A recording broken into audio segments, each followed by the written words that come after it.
hear what George Clinton had did with the albums that he did with the Parliaments, uh which was now the original P. Parliament, uh Funkadelic, P Funk All Stars, and there's more, including his solo work. So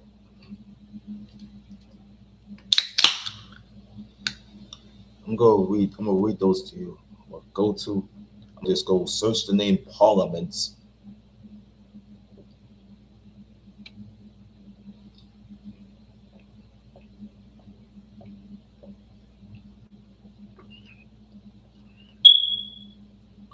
I'm gonna search that name first.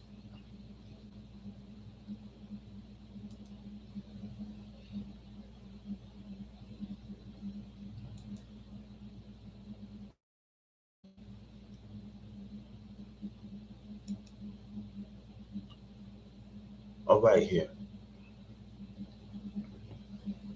This is all the shit that I have to go look at. You see, they got some shit that happened on the end of it all, but I'm gonna take you to the album work. You see, there's an album that he did, uh, that he did with Calvin, Simon, Clarence Haskins, Grady Thomas, and Ray Davis. He uh he did the album with them. It was called Testifying. It was Testifying, the mid 1960s Detroit sessions. See, the album, it has it has I Wanna Testify on it. And it got another song that was called Heart Trouble slash That Was My Girl. The other songs you hear was She's Always There. They had Let's Make It Last on there. The singles that came, one of the songs that already came from there. See, this came from there. It was already been done. So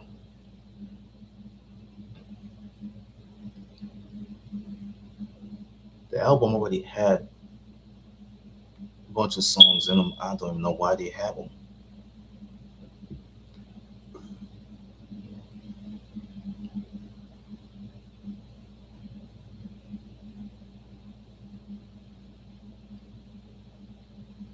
Oh, I already read that like previously already about the Silk Palace. That was a barbershop that was no longer around. So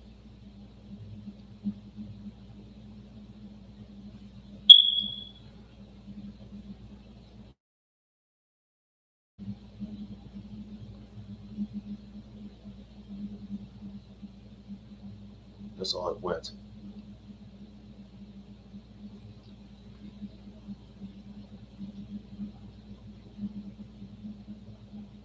See, see, the names are already been mentioned.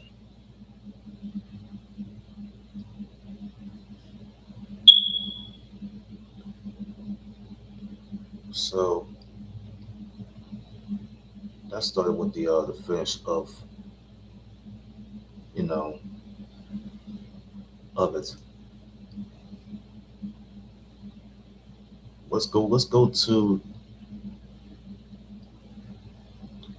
the album discography. We'll jump into the album discography here. You have, so there's Osmium. There's Osmium that I ain't getting a chance to tell y'all about this last live stream here. The album Osmium. It was a debut album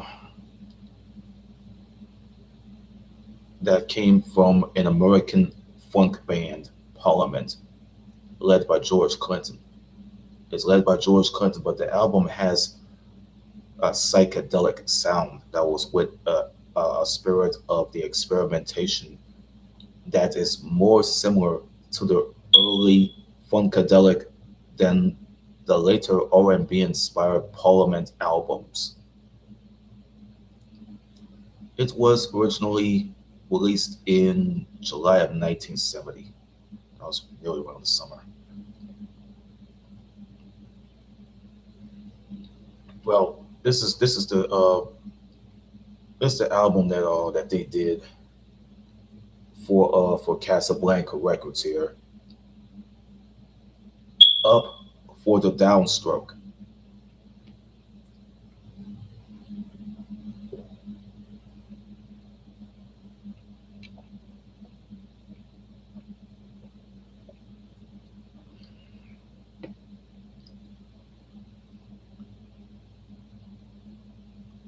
Get up for the down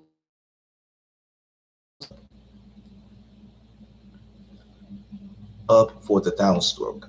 Yeah, up for the downstroke. Yeah, that's words. Up for the downstroke. It was like the second album that came from them.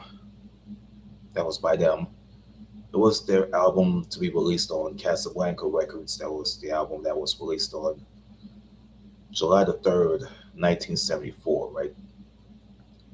Its title track was Parliament's first chart hit, and it remains one of the most well-known P-Funk.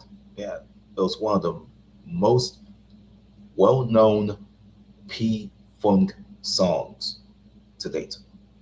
So we're going into this one here. Get back to me.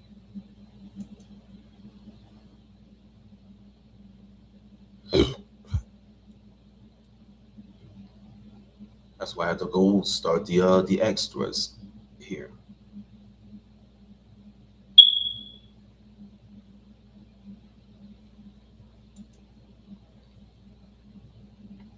The third album that they have done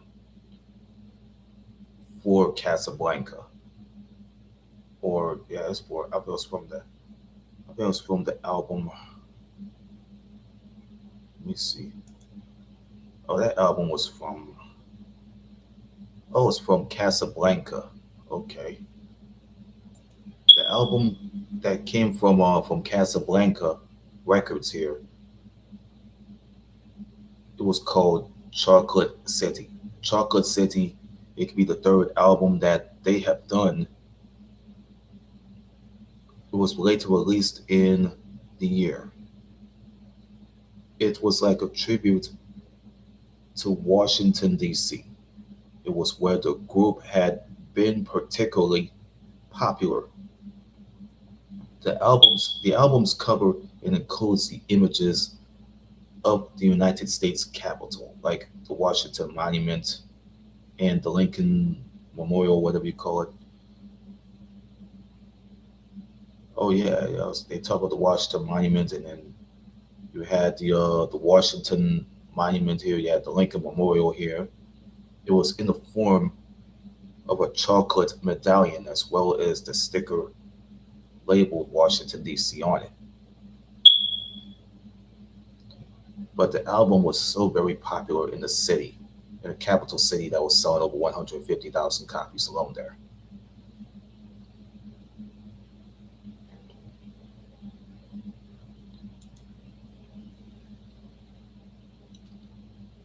Well, they got one from the same year, the Chocolate City. That Chocolate City came out. The Mothership Connection. That's right, the Mothership Connection. It was their fourth album. It got released on December 15th of 1975. That was that was a week before Christmas. It was on Casablanca Records. They have released it. See, the concept album is often rated among the best Parliament Funkadelic releases. So that was featuring the horn players here, or the names like Maceo Parker and Frederick Wesley, who was an American trombonist who worked with the late James Brown in the 1960s and 1970s. And he later joined the Parliament Funkadelic Collective in the second half of the 1970s.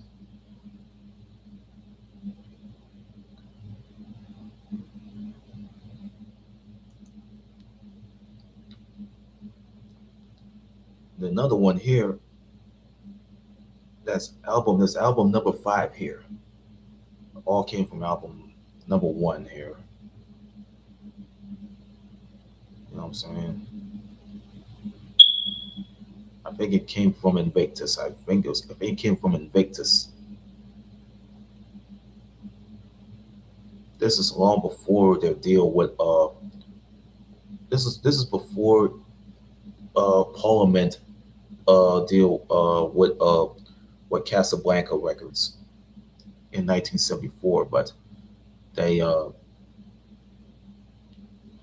they had the little studio album that came out. So this was this was so after the uh, the legal battle was so done.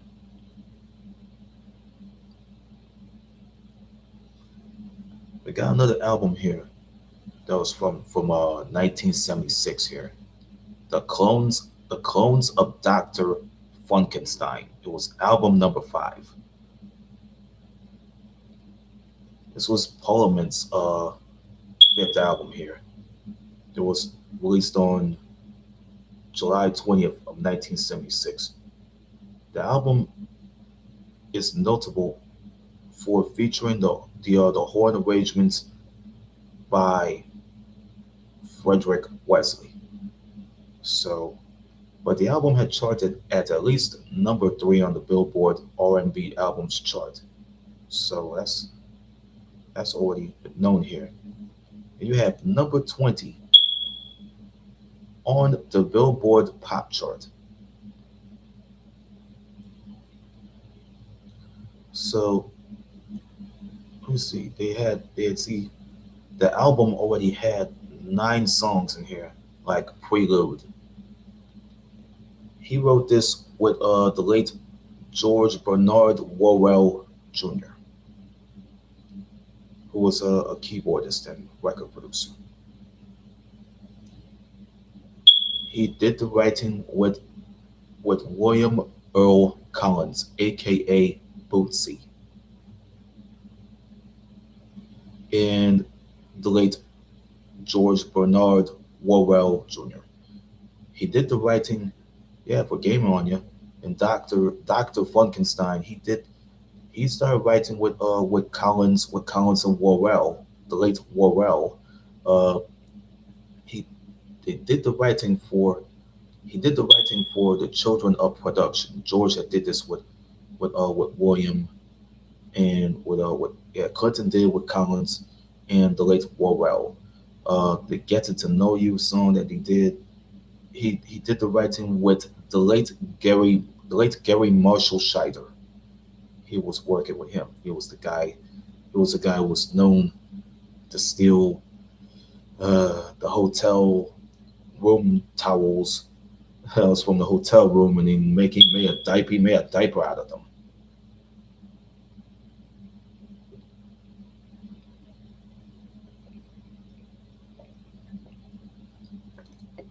He mentioned this on one of the interviews. He said that he did do it.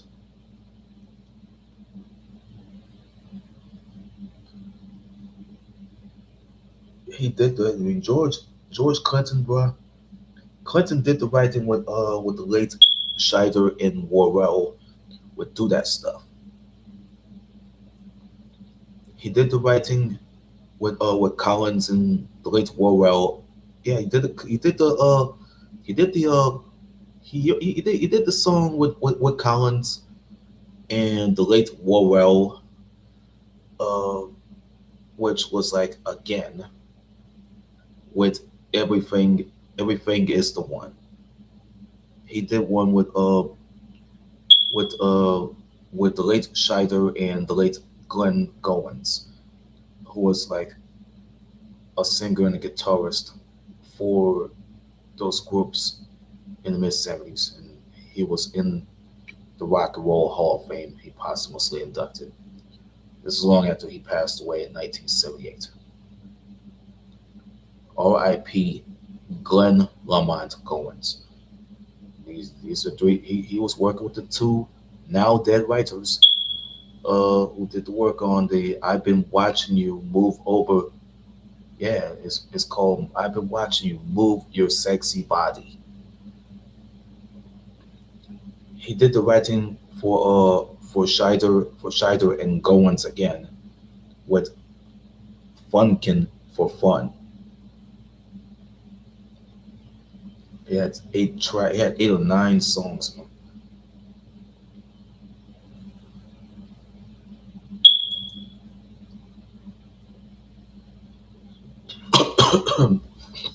Sorry.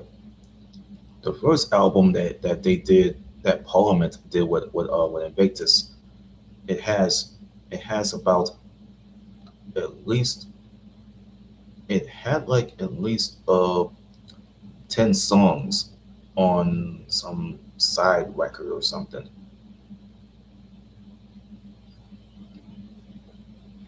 See, it had a bunch of songs on there. You know, they had 10 songs on 2 sides, like that he and Clinton did the writing with the late Eddie Hazel and William Nelson Jr. Uh,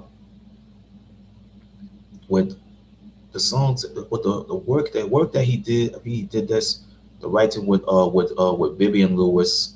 The main people who did the writing separately for a little for like they did the writing. I think it was these people here.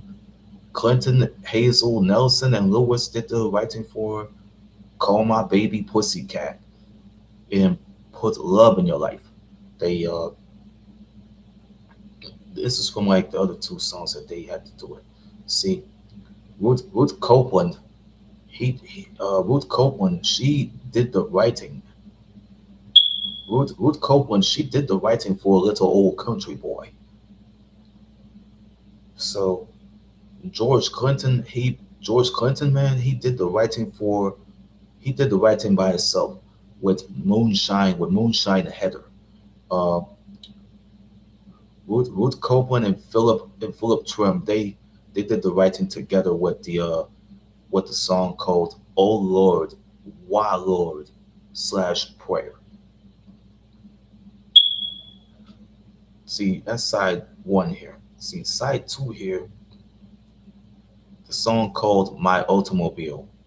He did the writing with the now deceased Clarence Haskins, who he was working with in the Parliaments, which was the original P now. Uh, "My Automobile." I think Easy E, he did the song that resembles the song that uh that George Clinton had did with Parliament. See, he did the writing with Bobby Harris and the late Eddie Hazel and George Worrell Jr. With the song called, what's the song called, bro? "Nothing Before Me But Fame." Him and Worrell did the writing for "Funky Woman." Him and Nelson, him and the late Nelson and Worrell, along with Copeland, who was still alive,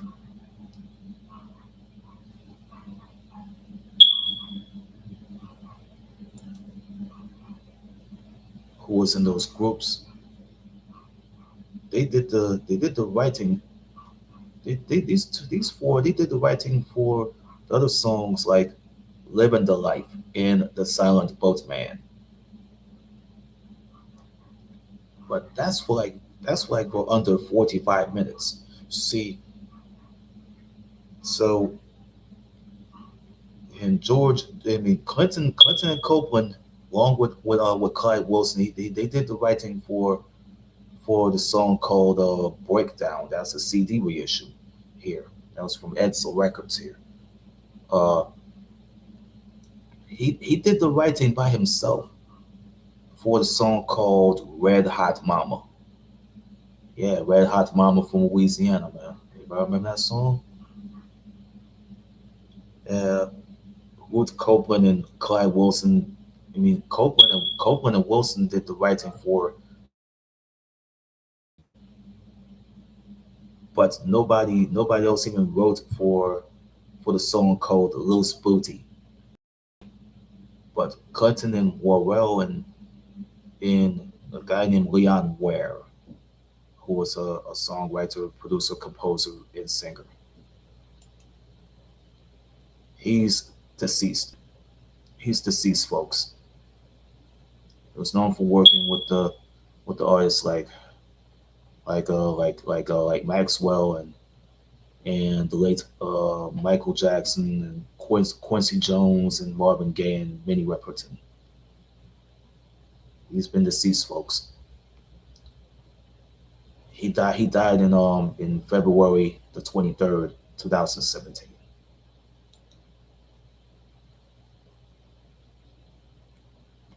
And nobody else named Mama ever wrote uh for this song here. It was an instrumental version of Unfinished. It was the unfinished instrumental, and nobody else even wrote for it. But Clinton, Copeland, and Wilson did the writing for the studio unedited version of Breakdown. So you got all the track listings here for the first things. Red Hot Mama. That's one. One's for Red Hot Mama. That means Red Hot Mama from Louisiana. Come in out of the rain. It was out there. That was written. Those the songs. Those are songs that were written by George Copeland and Ruth Copeland and Clyde Wilson. Fantasy is Reality, he wrote it with Bernie with the now deceased Bernie Worrell and Leon Ware. Uh, that's Fantasy is Reality. That's number two and three. Breakdown is the two versions that there's the two versions like mono and stereo unedited uh versions that that he had wrote with Ruth Copeland and that George Clinton wrote with Ruth Copeland, and that's all that's the writing that came from George Clinton, Ruth Copeland, and Clyde Wilson. That's their writing for the two versions of Breakdown, mono single version and stereo unedited version. It's two versions. Loose Booty, that's never been wrote by there's wrote by no one. Loose Booty, that was a song that's been wrote by no one. The unfinished instrumental, nobody else even wrote it. I Call My Baby Pussycat. That was from Clinton, Hazel, and Nelson. That's six and seven. That's five, six, and seven here. Number eight, Put Love in Your Life. That came from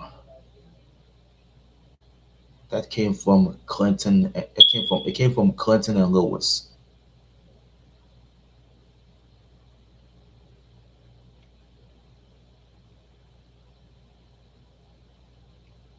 Oh, Little Old Country Boy. That came from Ruth Copeland. Ruth Copeland did the writing for that song herself. Moonshine Heather, that means taking care of business. That's it was 8, 9 here, 8 to 9, and I think it was 10. Uh,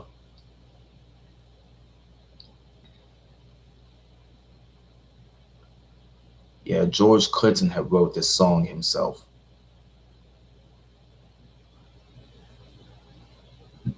That's his stuff.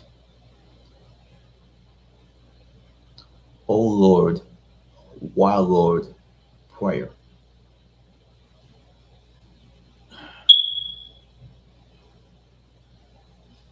That came from Philip. It came from Philip Trim and Ruth Copeland. My automobile. That came from Clinton and Haskins.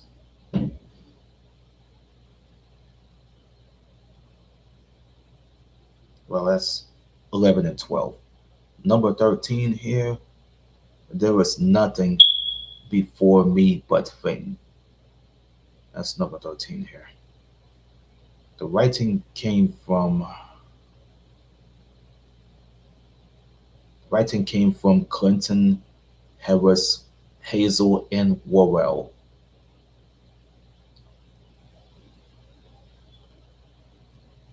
Funky woman, yeah, the word. Funky woman. That's number 14 here. Yeah, it came from Clinton and Worrell. Living the life. That came from Clinton, Nelson, and Worrell. The silent boatman or silent boatman. That came from Copeland, I believe. The track listing they have was one, breakdown. Two, call my baby pussycat. Three, put love in your life. That's from Remium or Renium, or that's from the word Renium.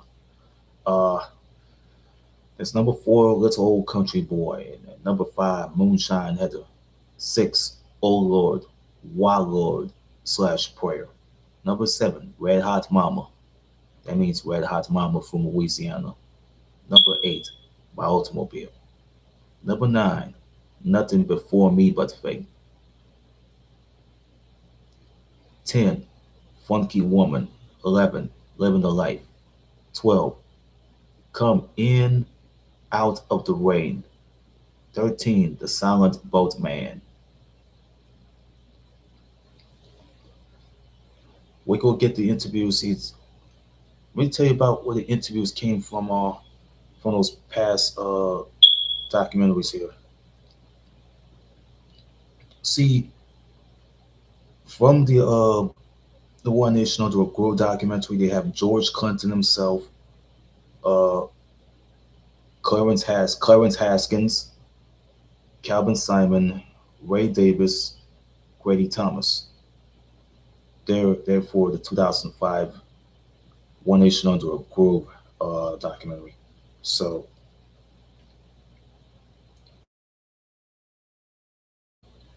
William Nelson, aka Billy Bass, he was on the 2005 uh, One Nation Under a Grove documentary. So uh, George Worrell, he he was featured on that documentary, and he was featured on the George Clinton documentary that was for VH1 Legends.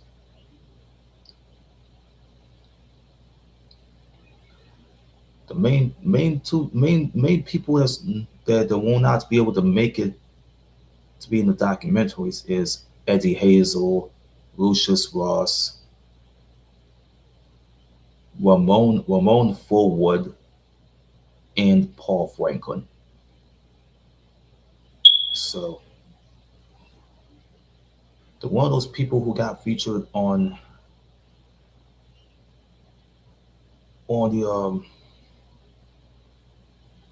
on that documentary is Gary Scheider. He was featured in the George Clinton documentary, uh, One Nation Under a Groove, One Nation Under a Groove documentary. I think it was Dr. Funkenstein,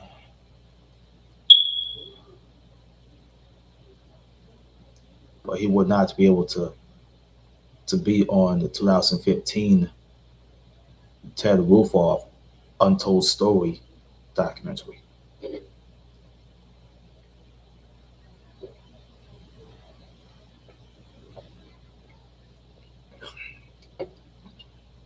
He he died of cancer.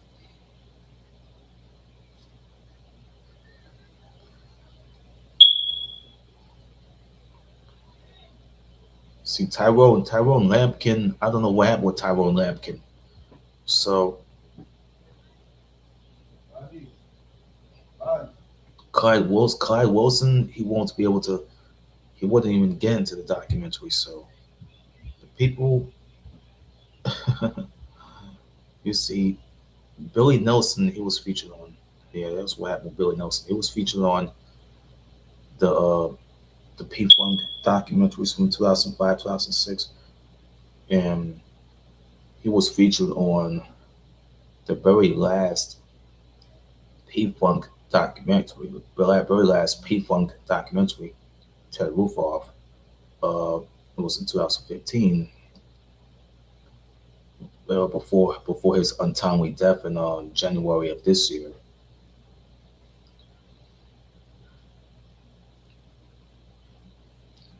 That's where we're going.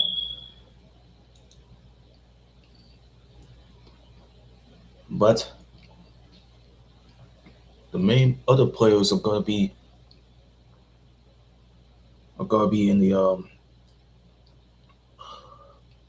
in those P Funk documentaries, or Malia Franklin, uh, Deborah Wright,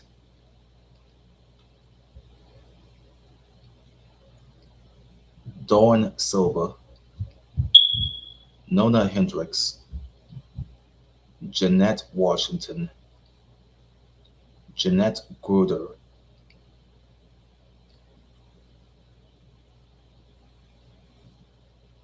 uh, who else was there? Rodney Curtis, Greg Boyer,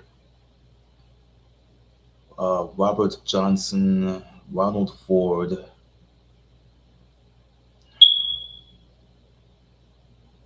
Frankie Waddy,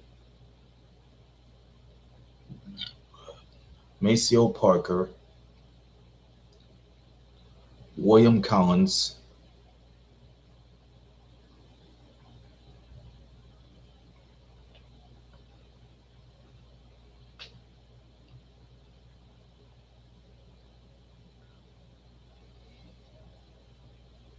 Who else? Who else was there? Sheila Brody. Yeah, Sheila Brody. Uh, Linda Scheider. Who else? Shirley Hayden. Yeah, Shirley Hayden.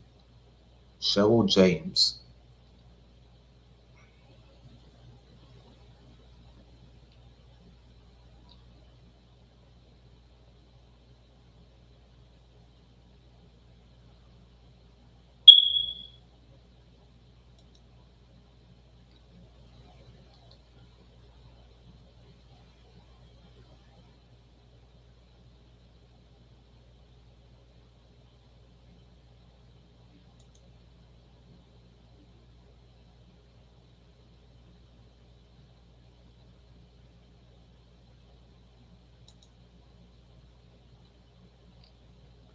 Who else was featured?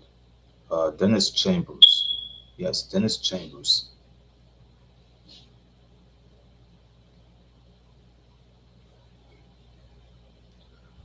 Jerome Braley. Dwayne McKnight. Who else? Who else is on there? Cordell Mason or Masoon. What was his name? Cordell Masoon. Yeah.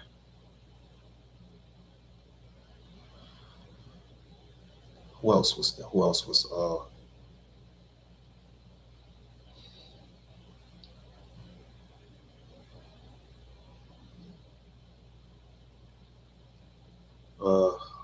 a couple of the managers?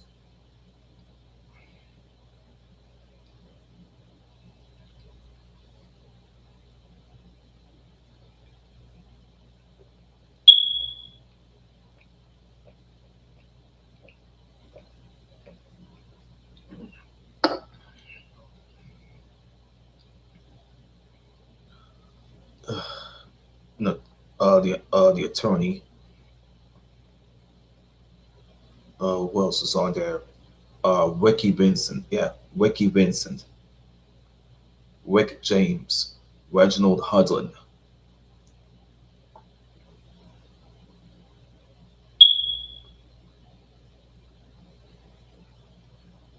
Yeah.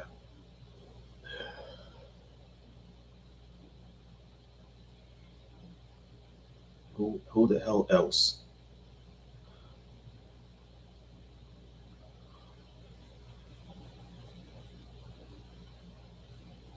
Who the hell else?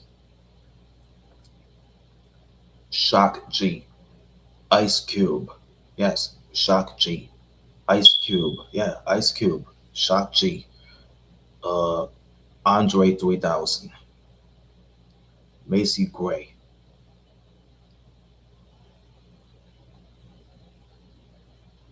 Yeah.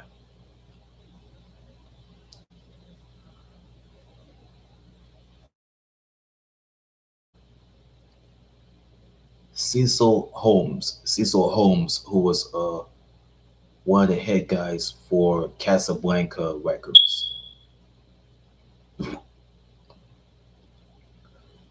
He was Neil Bogart's right hand man. I think he was working for Neil Bogart when that label started back in the day, especially in the back in the old days.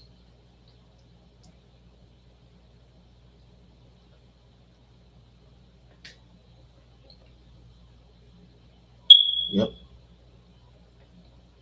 Oh yeah.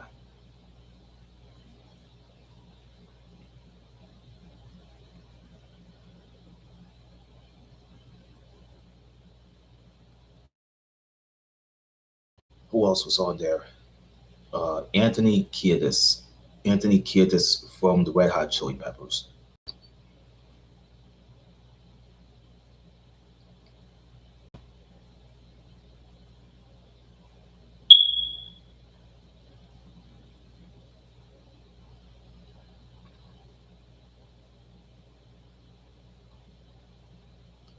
Yeah.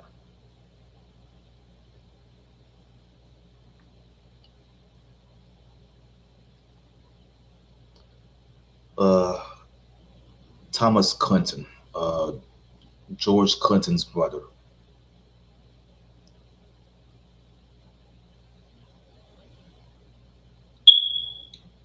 Okay.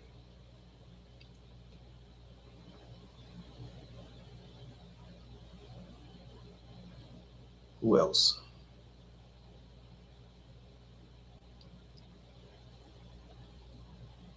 And the one person who had did the narration for the One Nation Under a Groove documentary from 2005 is American stand-up comedian Eddie Griffin. He's the one that did the who did the cartoon work. We all love Eddie Griffin, bro. Man, it's funny as hell. I watch all three of his I have watched all three of his comedy specials. Like tell him I said it. I think it was Enigma. It was Enigma. and the other one was Undeniable.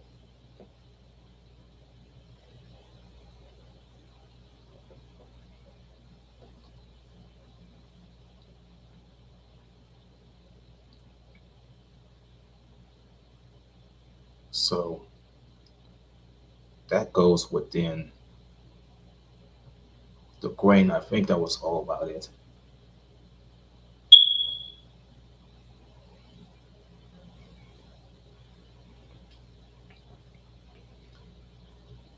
Yeah.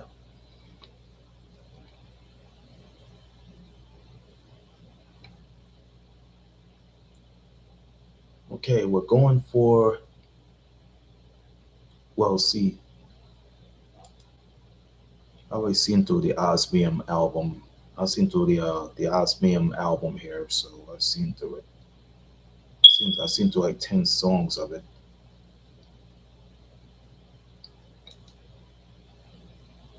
Let's go to Up for the Downstroke.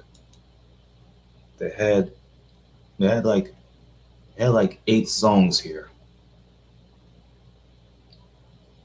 You know what I'm saying? From like two sides. He did the writing. He George Clinton, William Collins, George Clinton, Clarence Haskins, and George Worrell Jr. Uh, they did the writing for Up for the Downstroke, the very first song that played. The song Testify, writing with the guy he was doing business with, uh, Darren Taylor, the guy who ran uh, Rebel Out Records. Yeah, the guy who ran Rebel Out Records.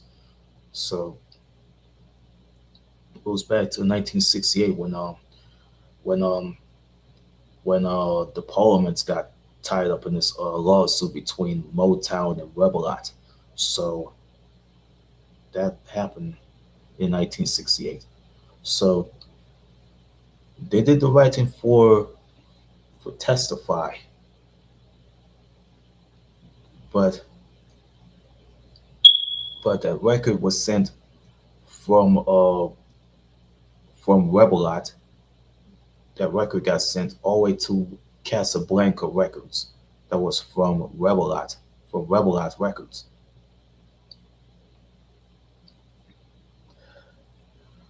But he did the writing with Eddie Hazel. He did the writing with Eddie Hazel, who had passed away in 1992. It's called The Goose.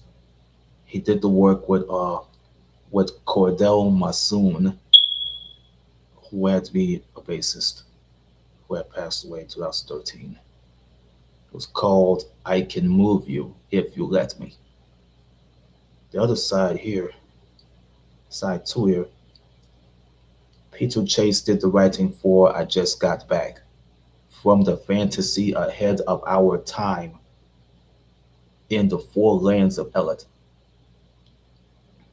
He he did the writing with Haskins and Nelson with all your goodies are gone. Yeah, all your goodies are gone.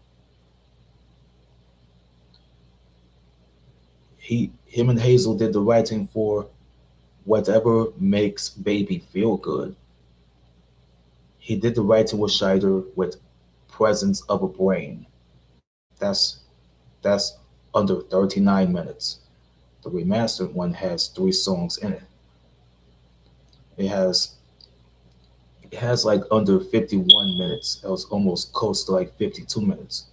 With Up for the Downstroke, the alternative mix, they had the alternate mixes of Up for the Downstroke and Testify. They had another one here called Singing Another Song. It's called Singing Another Song. That's like almost about 52 minutes. That's already finished up.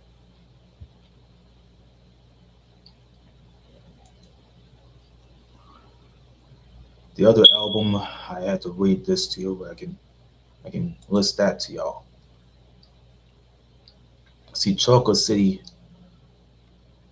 Let me see. They had these songs here.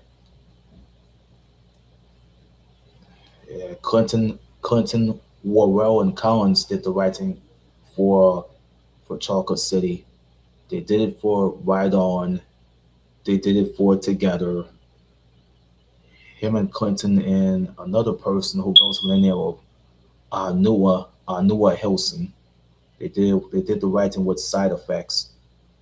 Then Clinton, Collins, and Worrell did the writing for What Comes Funky.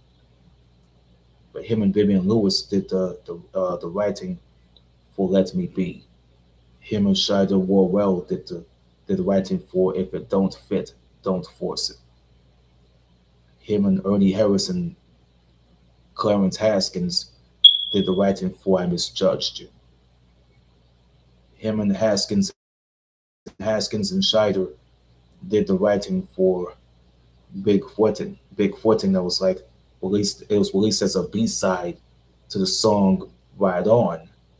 That was about to be released as a single from Casablanca 843.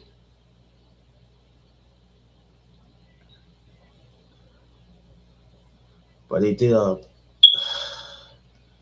reissued the album in 2003 that had three bonus tracks that had these alternate mixes like If It Don't Fit, Don't Force It, and I Misjudged You. And he had a never before heard song that was previously never been released. It was called The Common Law Wife. The Common Law, yeah, it's called CLW. It was The Common Law Wife. The Common Law Wife. So that was previously unreleased and never bothered to be heard.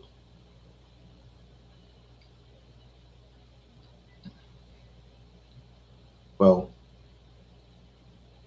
there's the work that they did here. As the people I was telling you about, Debbie Wright. Debbie Wright, who was featured in the Untold Story of P Funk. The Untold Story of P Funk, Ted Roofoff. Uh, he did the vocals. Jeanette Washington, I already told you about. He was a soul singer. She was like a soul singer, and she was in Paulette. So the lady who had done the interview, who done those interviews for the Parliament Funkadelic documentaries, the Parliament Funkadelic documentaries, uh, she was she was doing the vocals. Gary Cooper did the vocals. I don't know why he did vocals. They didn't get a chance to put him in the interview. They didn't put any of the people there. But Lucius was R.I.P. He wouldn't. He was a rhythm guitarist. The man in the box. David Spradley. He had to play the song like the Atomic Dog song they had. I mean, he put out something like he put out the drums. It was called the Man in the Box. Man in the Box did the drum work. See, Ramon, he won't be able to make it. See, he they never even put him in the interview, so he's deceased. See, the people that got featured in these interviews, Eddie Hazel, he won't be able to make it. He passed away in '92. So they didn't put anybody in these interviews like Prakash John. So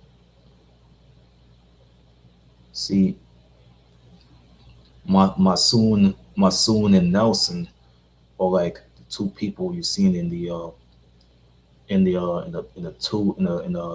two P Funk documentaries. Scheider, he was in a couple of documentaries. Once with George Clinton. A couple of those he was in two George Clinton documentaries, and he was in some P Funk documentaries. The last interview they have of him, it was in like 2009, 2010. So the three people you see are now deceased. You know what I'm saying? Davis, Simon, and Haskins. So they're deceased. Worrell, deceased. Franklin, yeah, Franklin, Malia Franklin, whose real name was Rosalind. She's deceased. Debbie Wright, deceased.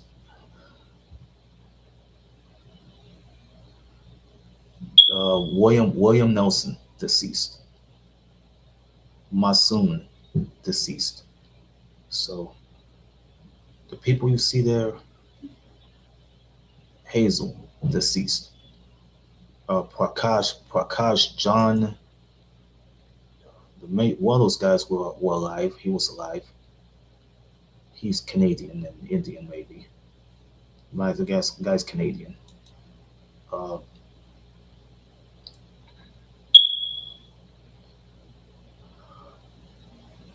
Shady Grady, still alive.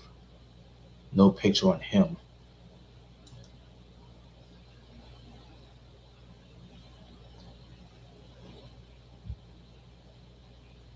You know what I'm saying?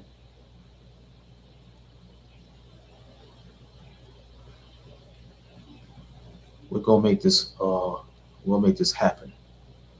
Gonna make this happen now. So it's no joke. We'll make this work. We got the mothership. We got the mothership.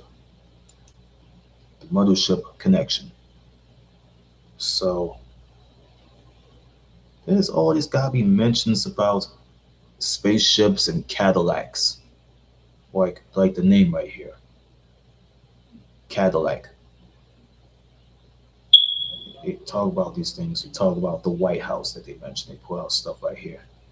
Uh, let's go find where these songs are coming from. See, it had 7 songs. It had 7 or 8. It had 7 songs in here, or 8 of them. It has 7 of them here. You know, from sides 1 and 2 here. Wants to get funked up. Wants to get funked up. Yeah, Funked. Wants to get funked up. P Funk. Clinton, Collins, and Warwell did the writing. The Mothership Connection, Star Child. They did the writing for it. The Unfunky UFO. Was written by Clinton, Collins, and Scheider. Uh, super globalistic, yeah, super globalistic progressive funkist. That's what I call it. What's it called? Super globalistic progressive funkification. What's it says? Super globalistic progressive funkification. What's it called? Why? Let me go read this again because I don't know why they just put it there. And make it's like too long for me to fucking read here. Super globalistic progressive funkification. What's it called? But I can't read it fast enough because these idiots already don't know how to write and produce a song. What does it say? Super globalistic, yeah, super globalistic process funk process. That's what it's called. Super globalistic process funkification. Oh, that's what it says. Super globalistic process funk stage. What the fuck does that mean here? What does it mean, man? Why'd you put it? Why'd you put it on the record? Why'd you put it on the record? How do you know how these people don't know what this thing looks like and what does this mean here? What is it? Is super here? Is globalistic? Is pricey funk station? Is super globalistic process funk station? That's what it says. Do I believe in give a shit what this means? All that writing came from Clinton, Collins, Scheider, and Worrell, who was like they doing the writing. They did that back in the '70s. I don't know what they did with the writing with that song here. They got a song here that it was called Handcuffs. It was called Handcuffs. Uh, Clinton did the writing with Janet McLaughlin and who was a writer. Technically, she's a woman. She's a woman. She knows how to write. Glenn Goins, who had passed away in 1978, he did the writing with Clinton. So there's some rumors that I heard that this man here, Bigfoot Jerome Braley, his was forged back in the day. How the hell did his signature got forged? It's causing his publishing to get robbed and taken away from him. See, he probably need to be paid for the song that he did the writing with George Clinton and William Collins. It was called "Give Up the Funk, Tear the Roof Off the Sucker." I listened to that song already. Man. I almost yeah, my song the songs I played. Motherfuckers at the Casablanca was no longer in business. I think it was under the polygram banner. Under polygram banner, they mad at me. The night of the Dumptosaurus peoples. The night of the Dumptosaurus people. What's the word? The night of the was it the night of the Dumptosaurus peoples? I think Clinton, Collins, and Scheider they did the writing for that song too. The night of the Dumptosaurus peoples. See that the record was like under 20 minutes anyway. It's a total length. It was under 20 minutes.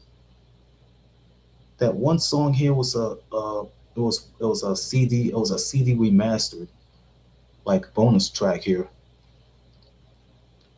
was called the Mothership Connection Star Child. That was for the radio. It was a version for the promotional radio that was from Clinton, Collins, and Worrell. It was like under 41 minutes. It was like 3 minutes. It's the length. See, there's some shit that you can always gotta read.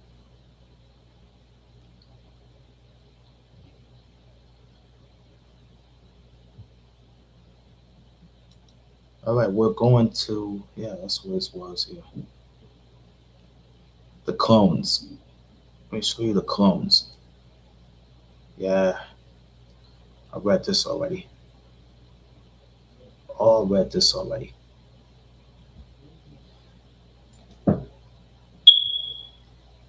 What's this? The Funkadelic versus the placebo syndrome. Yeah. What's it says? Funkadelic versus the placebo syndrome. It was released in like late 1977. But this had it had like 5 or 6 songs in here. It had 6 songs in here that he did the writing. He did the writing with George Clinton. He did the writing with Scheider, with Gary Scheider and Bootsy Collins, I think, William Collins. Um, they did the writing for Bob Gunn, the Sir No song. Him and Collins and Worrell did the writing. The Wizard of Finance, he did the writing for Ronald Ford, who I mentioned. He was one that did the interview for the unsung documentary based on all based on this man. Ronald Ford, he was a band member. Glenn Goins, who was now deceased. Funkadelic. Clinton and Collins did the writing together. And ever since they end up riding around in a car. Then they act like they would take a ride on the road and they go act like they go see a spaceship.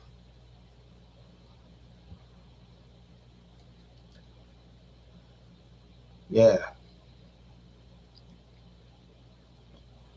let me tell you about Miss Barbarella Bishop, George Clinton's daughter.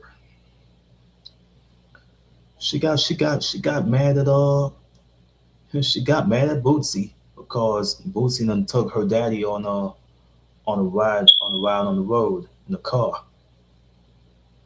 And they act like to go see a spaceship coming. Yeah, she blamed Bootsy for it, taking her daddy on the ride in that car. See, the other song that Clinton did the writing with Billy Bass right there, who's no longer with us. The Placebo Syndrome. Uh,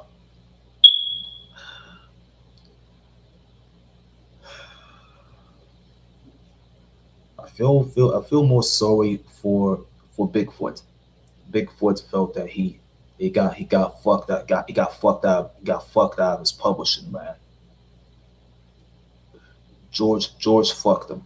George fucked him out of his publishing. That's how he ripped Bigfoot off. Same thing he did with Boogie. Same thing he did with Kid Funkadelic. Same thing he did with uh with Stingray.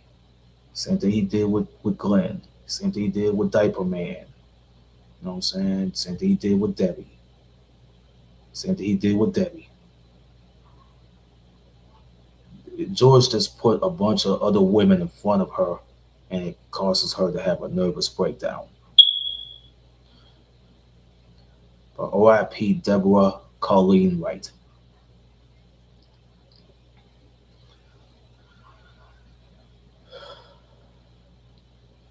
So Jeanette Washington, you know, everybody knows about her. About her, she got ripped off by George.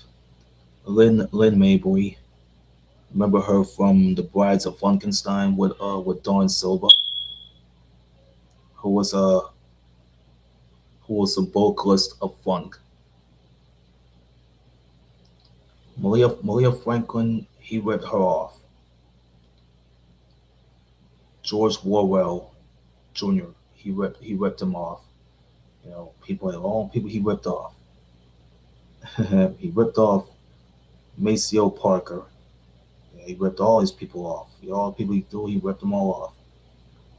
Frankie Waddy, he ripped them off. Bootsy, yeah. Ronald, Ronald Ford, we did the writing with for Wizard of Finance. All the people he knew, that was in the band with him. Robert Johnson, he ripped them off. Gary Cooper, yeah. Paulette, he ripped them off. Yeah. All the people that George had ripped off. See, Overton Lloyd, I mean, he was. I think I never forgotten about what happened to this guy. Uh, Overton Lloyd, he was the American artist for the Motor Booty Affair album that you know, I was gonna get to in a minute. He was featured in these two P Funk documentary shows from PBS and the BBC. Let's see. Let me go see if I can go find. Yeah, it's here. Yeah, the guy Pedro. I gotta find out where this guy Pedro was at.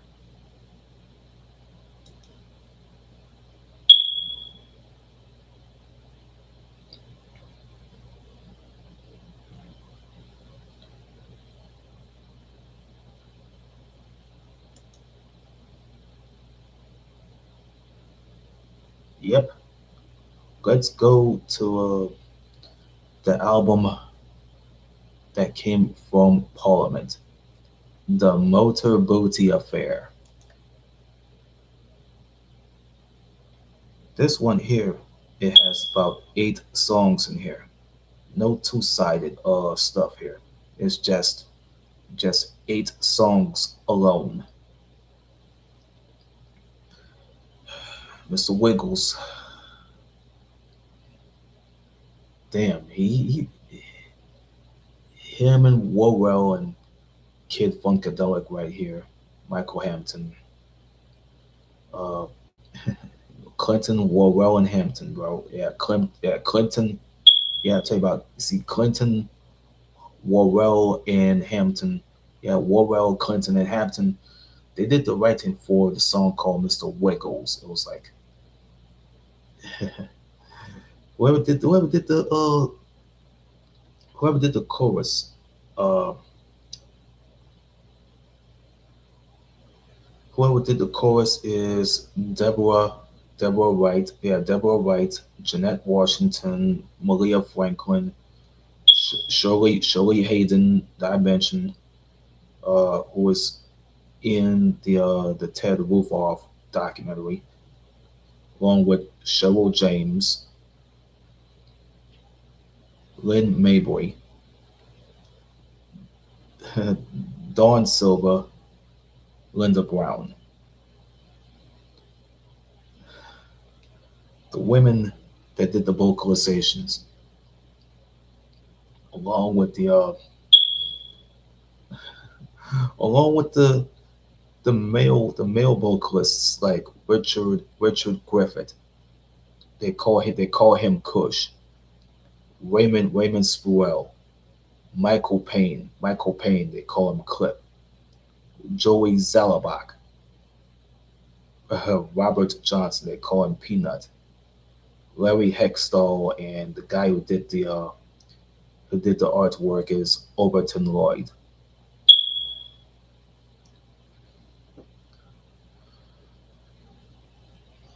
See, these are people I was going to mention to y'all here.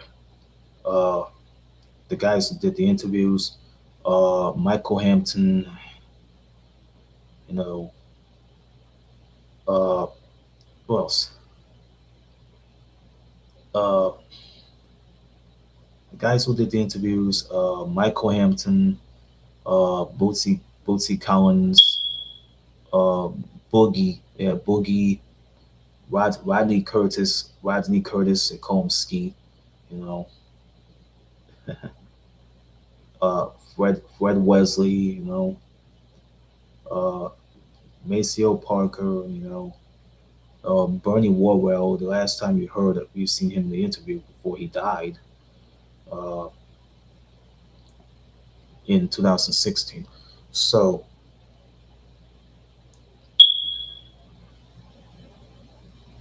those are women who did the vocalizations for at least a song called Mr. Wiggles. Mr. Wiggles. It was Wright, Washington, Franklin, Hayden, James, Mabry, Silver, and Brown. The men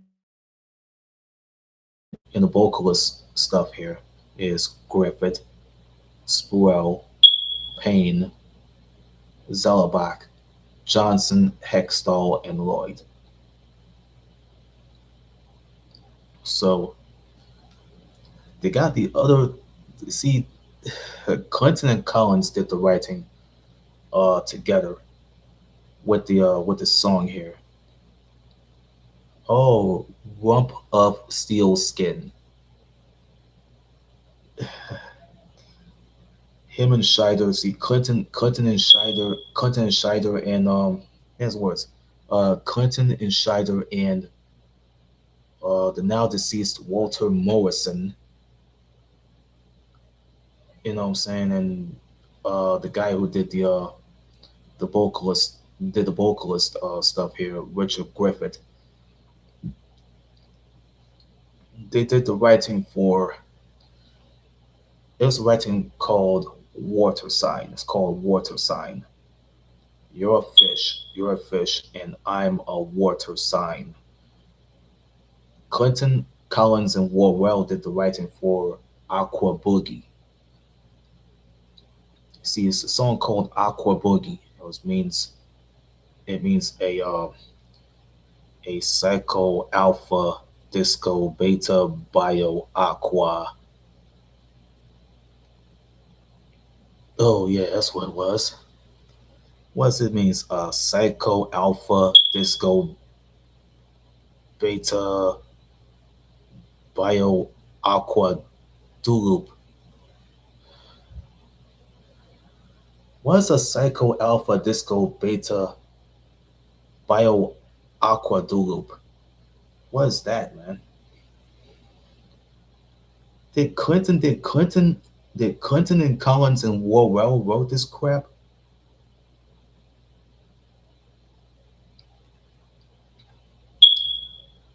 These are the stupidest fools that don't even know how to write a song, bro. You see, George must have done the writing, but he must have done good with it. But why put out the words there in a longer sentence so people wouldn't be able to read them? Like a psycho alpha disco, yeah. What's it? I'm like, really, bro? A psycho alpha disco beta bio aqua loop. Oh boy, nobody else named mom and daddy's go read this shit. You see here, Clinton did the writing with a man named Ronald Banks. A man named Ronald Banks, who like never get a chance to mention. They did the writing for a song called "One of Those Funky Things."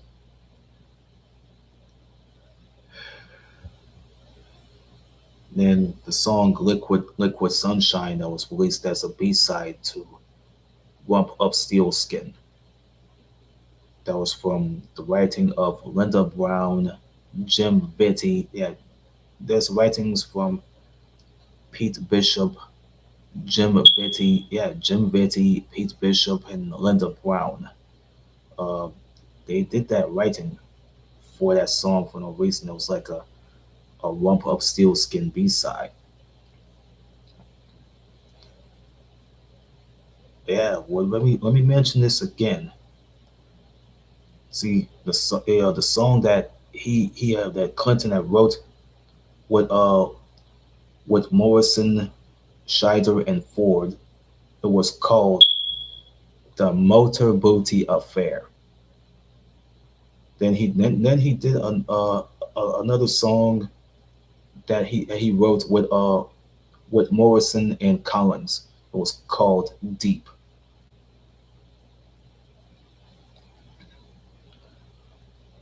It's ridiculous, man. How you go make those songs look like they were all time hits?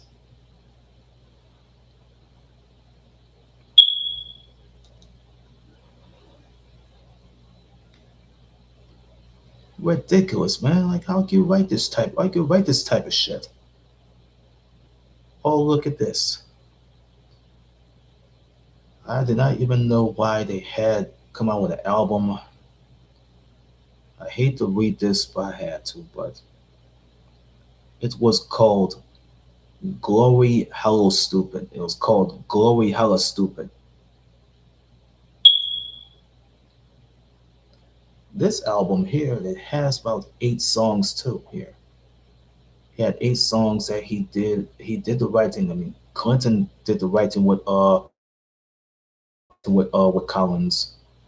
You know what I'm saying? The prologue, and nobody else even write it. It was a 47-second prologue here. This is this here. This is like it's like pinning the tail on the donkey. Look at this shit. Look at this shit. The album here. This is the weirdest. It's the weirdest album that nobody else even get to see. Like whoever wants to listen to that shit. It has like oh, I forgot where it came from. It came from that. It came from that. From this infamous building here, a big ass building that was in Detroit. The United Sounds Systems Recording Studios, I think.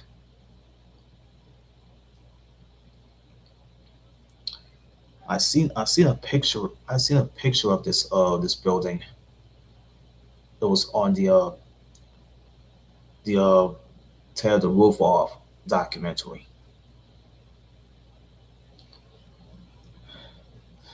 This is a song that that George and Bootsy did the writing for. Pin the tail on the funky. Glory hella stupid. They did the writing with Scheider. It's called Party People. He did the writing with Dunbar and Sterling. It was called The Big Bang Theory. He did the writing with Dwayne McKnight. They call him Blackbird. It was called The Freeze. Sizzling mean. Yeah, sizzling mean. He did the writing with Morrison. It's called Color Me Funky. Color Me Funky. He did the writing with Morrison. The theme from the Black Hole. He did the writing with Collins and Morrison.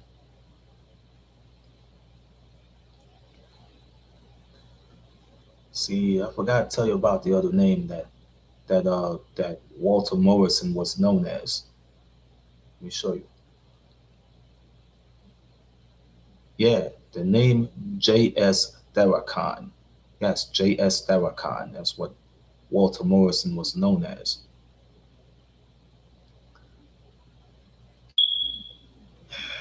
Oh he did the writing with Morrison, and I think it was Bootsy. It was Bootsy and Catfish.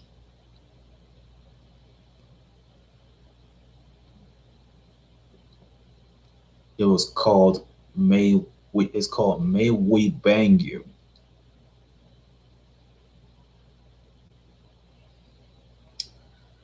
Shit, it was ridiculous. Like, how do you get all these people, man?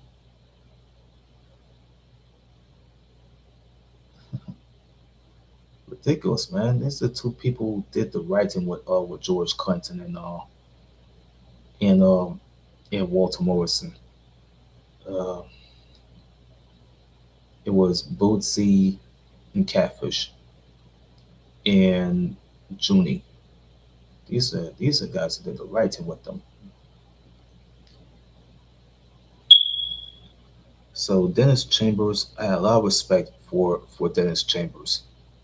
He was known to be in the Ted the Roof Off documentary. So I got a lot of respect for him. Fred Wesley, Maceo Parker, you know, Bootsy, Blackbird, and Kid Funkadelic. I had a lot of respect for those people.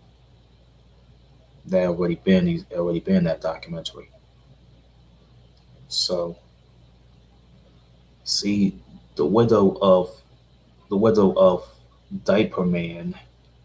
It had to be who had to be Linda Scheider. She was in the Scream division along with Tracy Lewis. They call her lewd. Uh, Stingray. You know what I'm saying? A lot of people that was already do the that was part of the Scream division.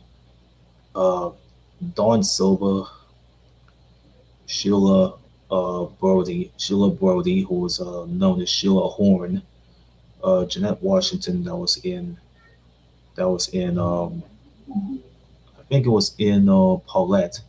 That was Jeanette Washington. She was in Paulette. Jeanette McGruder. She was in the Brides of Funkenstein, along with Sheila Brody, Dawn Silva, and Lynn Mabry. Shirley Hayden, who I mentioned, who was featured in that documentary. Uh, see, Janice Evans. Nobody else even put her in the documentary. Greg Thomas. They never even put her in that. Robert Johnson. They already put him in the George Clinton documentary that was for TV One. Ron Dunbar. They never even put him in the documentary. Jessica Cleaves. They never even put her there. They never get a chance to put her in one of those documentaries. Philip Wynn. They never put him in the documentary. Bootsy. They already put him in these earlier documentaries that was regarding George Clinton and P Funk. And George Clinton, he made a connection with all these people, including Gary Cooper, Joel Johnson, Wellington Wigout, and Star Child. The other people like Rogers, Rogers, Davis, Williams, and Hackett and Morrison is no longer with us. Uh, Rodney Curtis, who was with the vocalists.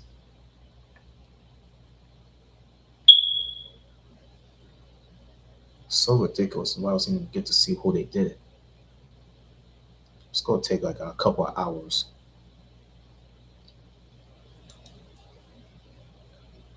Oh, we got something here. The last album that Parliament had did for for Casablanca Records before it got right before right before it fell into bankruptcy.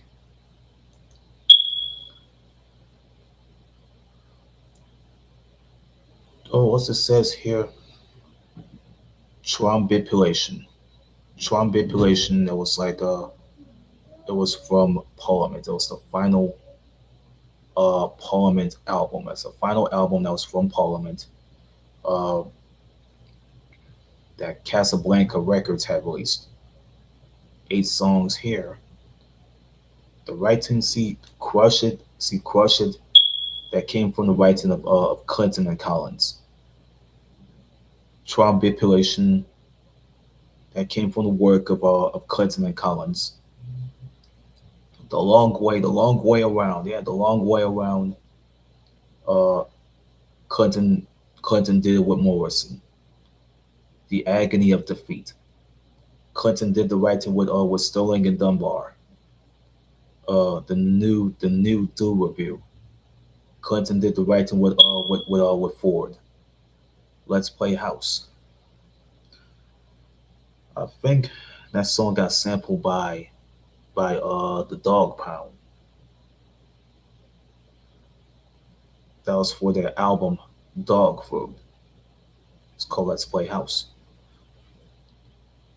And Clinton did the writing with Collins and Morrison. The Body Language song, Clinton did the writing himself. Clinton did the writing on his own. The song was like it was released as a B-side to the song on the top right there, Crush It. It's called Crush It. See, Elijah Curry. I think he was. I think he was. He was in New York when they played the song Atomic Dog on stage.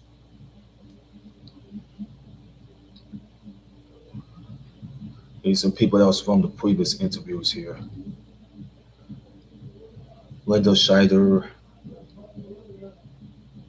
um, Malia Franklin, Sheila Brody, Dawn Silva, Jeanette McGruder, Robert Johnson, Ray Davis, Gary Scheider, Maceo Parker, Michael Hampton, Bernie Worrell, Fred Wesley, Bootsy Collins. Yeah. And one of the women who was with Paulette, Cheryl James.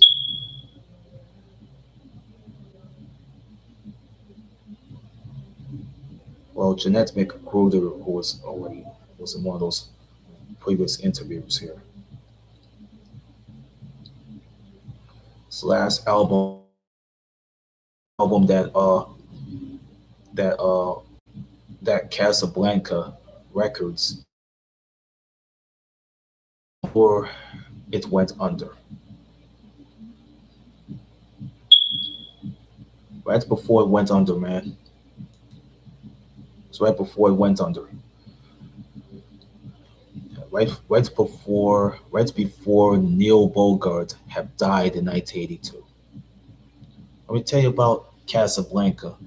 Casablanca Records have already had those acts anyway. They have acts right there. They have Donna Summer. They have Donna Summer. They have Kiss.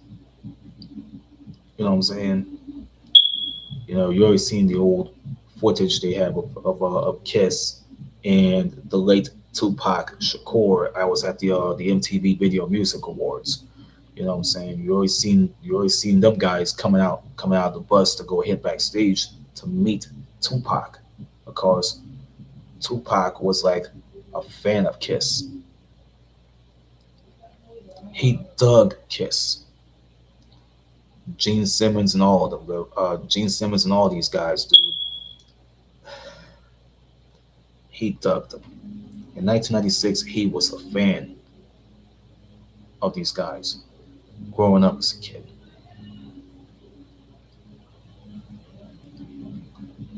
See, Casablanca Records used to have these acts right there. You have Donna Summer. They have Joan Jett and the Black Hearts. Uh, yeah, at Kiss, you had Joan Jett and the Black Hearts. Um, yeah, Joan Jett and the Black Hearts, and Kiss. You have Donna Summer, and then you have Parliament on the label. Westbound already had a bunch of people. I made that thing slip too much. I felt bad. I made a terrible botch on my George Clinton live show. I apologize for the botch. See, I had to let you know that that Casablanca Records used to have guys like Kiss and Donna Summer and Joan Jett and her group, the Black Hearts, in that on that label. You know how that goes with them. So they closed their doors until Polygram went and purchased the label. That company was falling on hard times and went into bankruptcy. Somebody, turn the music down, man. You don't cause my video to get copyrighted again.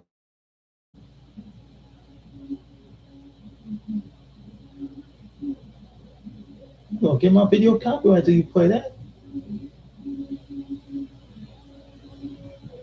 No, people, no, the viewers are gonna go hear the content in this video.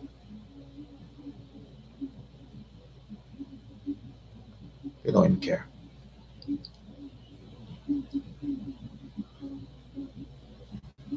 Let's go to let's go to the name Funkadelic. That's just where this is where we going straight to the name Funkadelic. Let's go to Funkadelic, bro. Yeah, let's go there, man.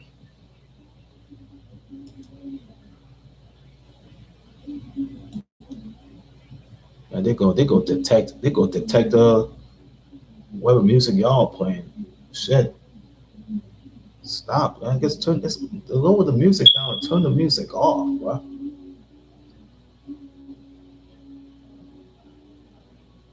You don't cause my shit to get copyrighted, bro. What are you doing? Shit. That's why nuts y'all people are.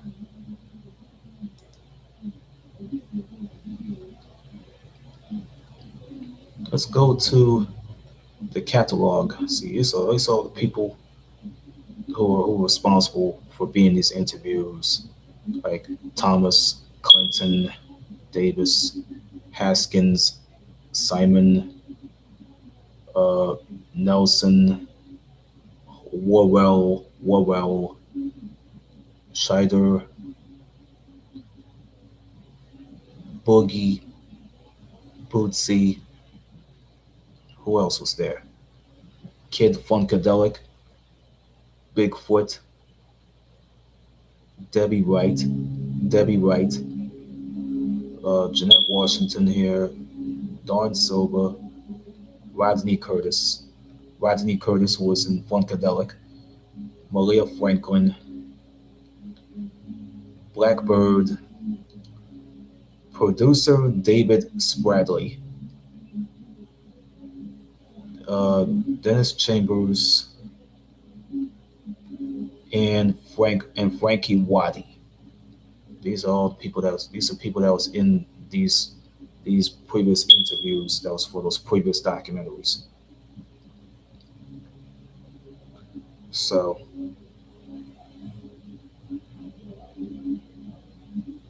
let's go to the back catalog from the 1970s all the way to on here. We got the very first album, Funkadelic. The Funkadelic first album here. You had another album that's out same year, 1970. It says, "Free your mind, dot dot dot, and your ass will follow." Maggot's Brain in 1971. In 1972, America Eats Its Young. In 1973, Cosmic Slop. 1974, Standing on the Verge of Getting It On. 1975, Let's Take It to the Stage. 1976, Tales of Kid Funkadelic. Yeah, the Tales of Kid Funkadelic came out the same year as Hardcore Jollies. 1978, One Nation Under a Groove. Well, the documentary is already based off of that album. 1979, Uncle Jam Wants You. 1980, Connections and Disconnections. Well, you know how that comes out. Yeah, they were under the name. Those guys, those three guys here, are like like Haskins, Simon, and Thomas. They were under the name of Funkadelic. That's why they left the group and they sued George. Oh, and they coming along with the likes of who else was there? Who else was came? I think Ray Davis left the group in 1977. I think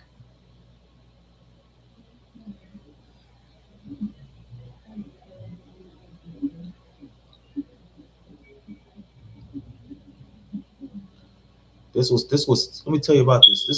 This was out. The album was out right after Haskins, Simon, Thomas, and Davis left the group in 1977, and they went and sued Clinton for everything else. They sued them for the money. So let's go to the album here, The Electric Spanking of War Babies. Yes, The Electric Spanking of War Babies. Yeah, everybody heard about this album here? They ain't want to show you. This one that they showed you here. It's two versions of the album here. See, I think it has something to do with the. Let me show you what happened. What they said something about what happened here.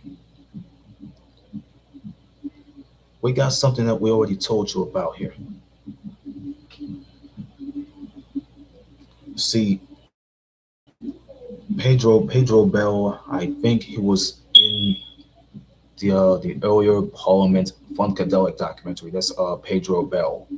He was an artist, an illustrator who was known for doing the artwork for those albums. You see here the controversy that was over the artwork, the cover artwork. See, they said that the cover artwork was designed by a longtime Funkadelic collaborator, a longtime Funkadelic collaborator named Pedro Bell, who was seen to do the interview for the Parliament Funkadelic documentary. That yeah, that's what they said. They said the cover artwork that was designed by Pedro Bell deemed inappropriate due to the cover featuring an overtly phallic spaceship that transported a naked woman. The work was so edited to despite the fact that Funkadelic was following up two consecutive million selling records while signed to Warner Brothers. That's what George Clinton was about to get the group out of there. George wanted to get the group out of the Warner Brothers records deal there, so he had to go put these guys into his own record label. It was called Uncle Jam Records. I never get a chance to mention it to you, but I did. That's why I'm gonna tell you why I said it here.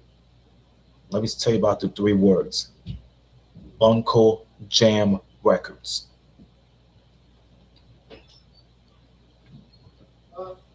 While signed to Warner Brothers here, Bell, who was a collaborator for Funkadelic, had revised the electric spanking of War Babies so the image was featured with a lime green shape covering the majority of the cover art, which it says, oh look, the cover that they were too scared to print. See, All Music had mentioned and said that whether or not one cares to examine its hidden political its let me go at what All Music said. They said that whether or not one cares to examine its hidden political messages, Electric Spanking is an above average party album. Robert Christgau has stated and said that George Clinton reaches into the disgusting depths of his drug addled mind and comes up with the solidest, weirdest chunk of P Funk since One Nation gathered under a grove. That's artwork controversy and the critical response here. But I ain't got no time to go through these track listings, man. Yeah, man. R.I.P. to the guy who was in Zap, Roger Troutman. They already showed me a picture of Roger Troutman that was the the earlier P Funk documentary. But rest in peace to Roger Troutman. Roger Troutman was a rhythm guitar and bass and Moog synthesizer guy.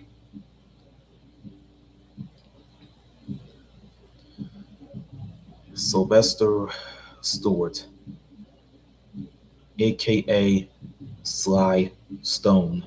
You know what I'm saying? R.I.P. to him. So see a few of the guys you see there, they're already doing the interviews previously. The other ones that didn't even make it to be in these interviews. See, it's the problems with the women's groups. They got pissed because of the cover See the cover right here. This is the uncensored. This is the uncensored cover of the electric spanking of War Babies, which that the women's groups got problems with that cover being shown. It was like a spaceship that was shaped of a giant penis and scrotum. It's like a penis in scrotum, like spaceship. That's the uncensored one. But the other one here I had to show you here. There's a cover that was censored. There's a cover that was like censored. There was a cover here. It had the cover that was released in like 1981 here, April 14th, 1981. See the cover here, it was censored. You know what I'm saying? It's it's two different covers. You had the alternative cover and you had the censored cover. Yeah, it's two different covers. You had the uncensored cover and you had a censored cover. So people got mad. So let me tell you about George Clinton. He got his problems with Warner Brothers. He said he's gonna stick it. He said he's gonna stick it to them. So he put the group that Nelson had coined, like Funkadelic. He he he dragged those guys out of a Warner Brothers Records contract deal, and so he took him to his Uncle Jam Records label. You know what I'm saying? Put him there. So that record label had already put in the fear of people, especially.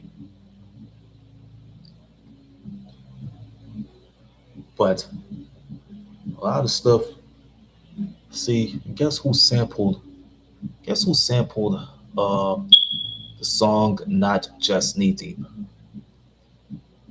It was "Fuck with Dre Day." I think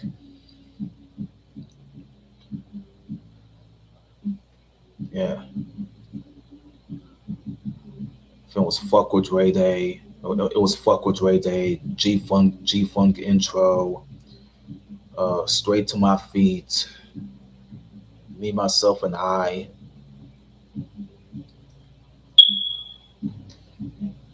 And Can't See Me. But those songs, they already had sampled that classic song, not just Knee Deep. But the songs was so funkadelic influenced. So that's all the work that they did here. So we had something going on here. We got the other stuff here was the other ones here. See, it's called see it's the other one here. It's the album. It was done. It was already done between 1983 and 1985. It got shelved there, but they released it. But they released this album in 2007. It was called "By Way Up the Drum." It's "By the Way Up the Drum." It got released in 2007. Hip O Select was let me tell you about this. It's another. It came from a record label. It was called Hip O Select. It was known as Hip O Records.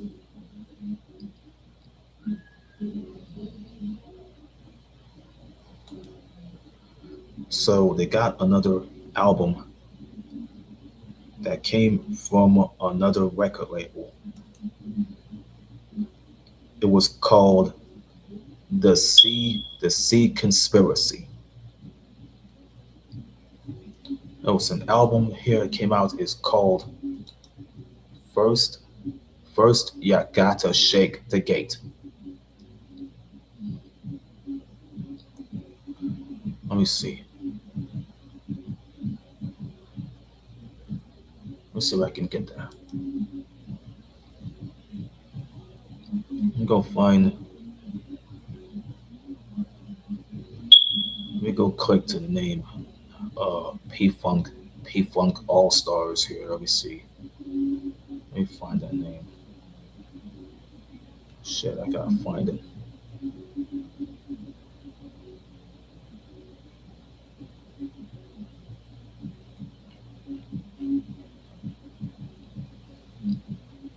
We'll take you straight to the 1980s and beyond here. We got a 1982 album here, Computer Games. That's from Capitol in 1982.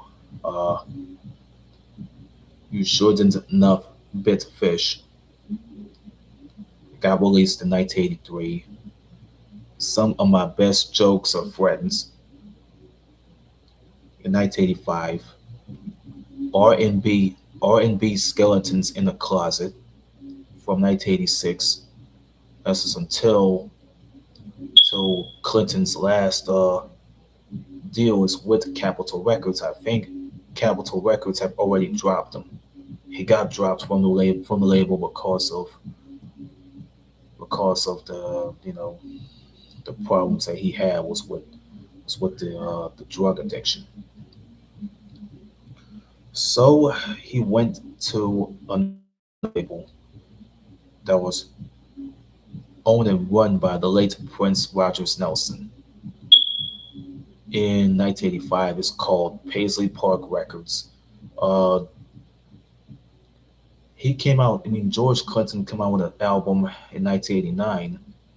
It was called The Cinderella Theory. The Cinderella Theory uh, that was released in 1989 when he got signed with Prince's record label, Paisley Park Records.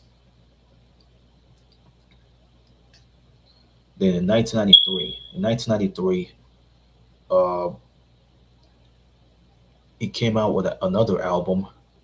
It was called Hey Man, Smell My Finger. So around the last time he was with Paisley Park, from like at least 1989, from 1989 to like 1993, the last time he was with the label, he was dropped and kicked off the label. So he came out in 1994 with Dope Dogs. It was a Parliament Funkadelic like album here. It was released on the P Vine record label that was already in Japan. It got released. It got released later on the Hot Hands label. It was in the UK.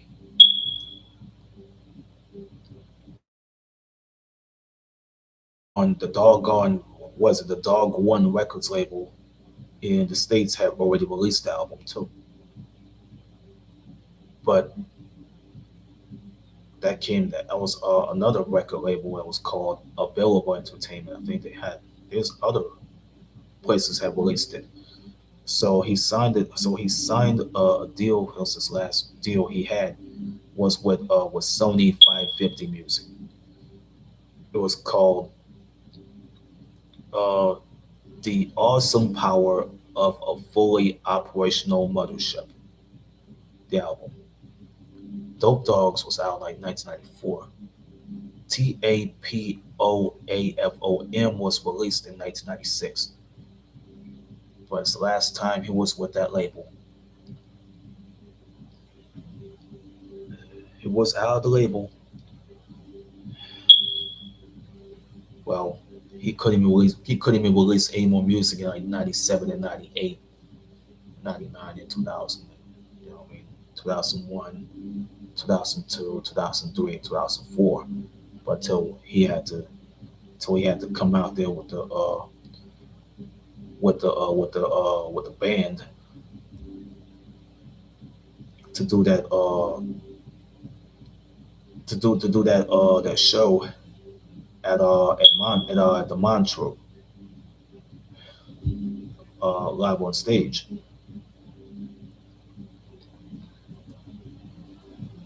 So, but in 2005, he signed with another record label. It was called The Sea Conspiracy. The Sea Conspiracy. He came out with the G Funk, not the G Funk. He came out with the P Funk All Stars with an album, a compilation album here. It was an album. It was a double album. It's called "How Late Do You Have to Be Before You Are Absent" in 2005. That's the last time you see him be in that label too. But it wasn't even. It could have held. He could have stayed there until he was dropped from that label. Then another album that he did in 2008 with the P Funk All Stars here. It wasn't with the P Funk All Stars. It was the album that he did was featuring everybody else. Uh, the Red Hot Chili Peppers there, Sly Stone, Elder Barge. We have System of a Down in there. Their bassist, his name was Shabo Odadjian. Odadjian. You have Carlos Santana featured on the album here. Uh, RZA from the Wu Tang. RZA from the Wu Tang Clan and got featured on it. Um, uh, Kim Manning and and Kim and Kimberly Jean Burrell, who was a gospel singer, who was like a songwriter and a female preacher coming from Houston, Texas.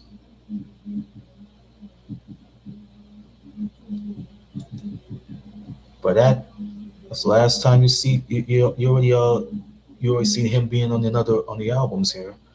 It was uh it was from another record label. It was released in 2008, courtesy of Shanachi. It was an American New Jersey-based record label that was founded in the 1970s by Richard Nevins and Daniel Collins. Well, it's just a bunch of it's just some things that they did with the just some other work that George had did with the rest of the guys here. Mothership Connection, live from Houston in 1976. Capitol had released it. I did not know that. Live at the Beverly Theater. Westbound Records had probably released it in 1990. I did not even know that either. I already read about this. The last time I did a live show based on George Clinton. The Mothership Connection, the Newburgh session. The Newburgh session, P-Vine, P-Vine Records have already released it in Japan. The 500,000 kilowatts of P-Funk. Yeah, 5,000, wait, that's 500,000 kilowatts of P-Funk power. That's a live show there. It was, and nobody else even bothered to know why, but Fruit Tree, Fruit Tree Records have released it too. Uh, Music Avenue have released um, a live concert show. It's called "Take It to the Stage," and they got another live show here, a live concert here. It's called P Funk. It's called P Funk live at the Metropolis here. It was in July of 2015. Well, it's just a bunch of shit you had to find out to read here. Yeah, you had to go through the albums. Go for your funk. Plush funk. P is the funk. Testing positive for the funk. Yes, testing positive for the funk. A fifth of funk. Oh, holy shit. I seen, oh, look at this, man. It's like a woman's pussy. God damn, it looks like a woman's hairy pussy.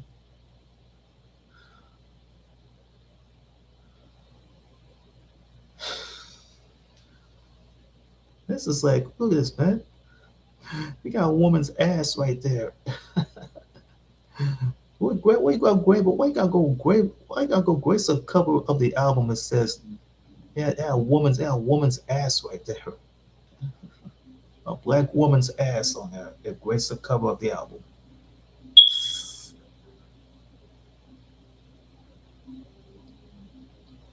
This is weird to me, man. I already didn't want to know why, but I had to show it to y'all. But I know it's inappropriate. It's inappropriate for you to look at.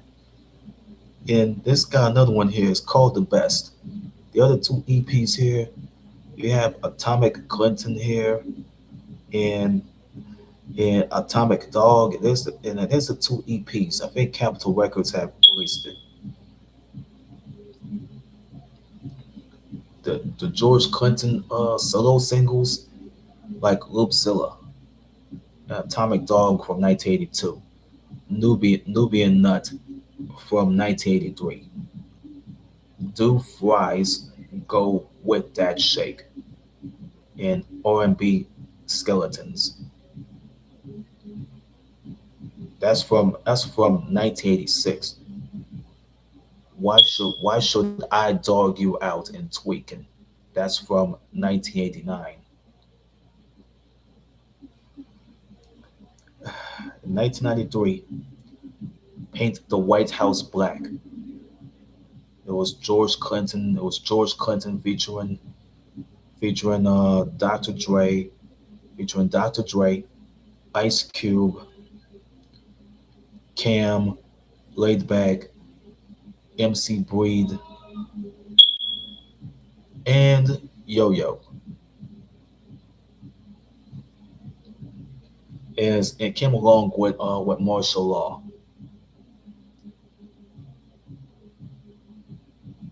It had him in the Funkateers. It's called with him and the Funkateers, man. The P Funk uh All Stars people there. Then 1996, if anybody gets funked up, it's gonna be you.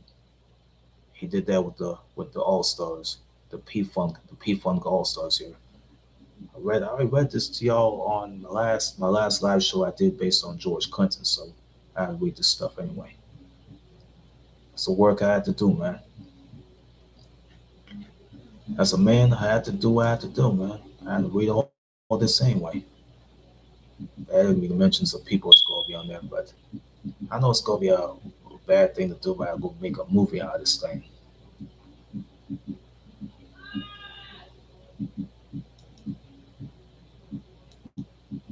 Yeah, you got to make a movie out of this shit. But so I did. So I had to. You guys like this video here, man? Just hit the like button if you have to, or that you don't have to. I'm ready to finish this live show because my my god nephew kept playing the music while I'm doing this live show. That's probably gonna nearly go get me in fucking trouble with YouTube. I'm gonna end this motherfucker, man. I'm gonna go watch the previous video that I did. Uh, you know, watch the previous video that I did, from Wednesday. Let's do it. Let's do it and rock on. You know what I'm saying? Always rock on to the P. Okay, rock on to the P.